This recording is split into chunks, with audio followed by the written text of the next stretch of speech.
You ever notice how quickly your mind knows exactly what's happening? You receive one text that seems short, and you know exactly what they meant. You make one mistake, and suddenly you know what that says about you. You stay up late scrolling, and now you're convinced you lack discipline. I started noticing something. My first explanation comes incredibly fast, almost too fast. I used to think speed meant accuracy. If my explanation came quickly, it must be the whole truth.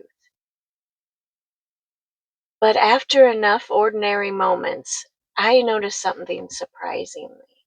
My first explanation was often incomplete. The problem wasn't that my mind created explanations. The problem was how quickly I mistook it for the truth.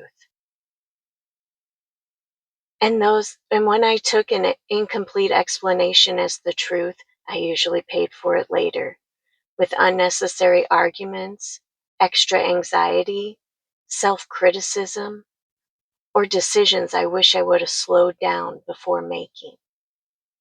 Those explanations felt true in the moment, and sometimes they're right, and sometimes they're simply incomplete. And this is where my love for true crime comes back.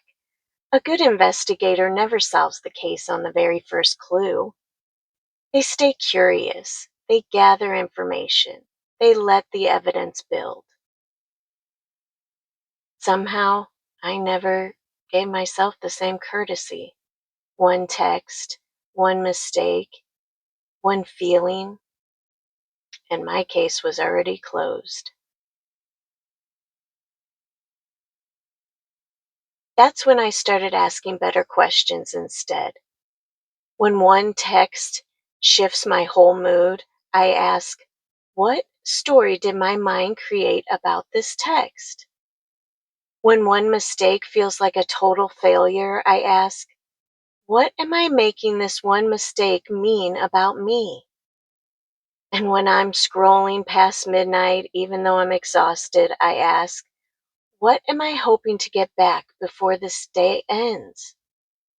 These questions don't magically solve everything.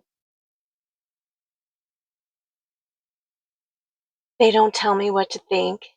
They don't tell me what decision to make. They simply help me investigate what's actually happening before I decide what it means.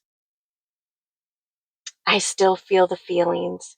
My old patterns still show up, but I am much less controlled by the first explanation my mind gives me.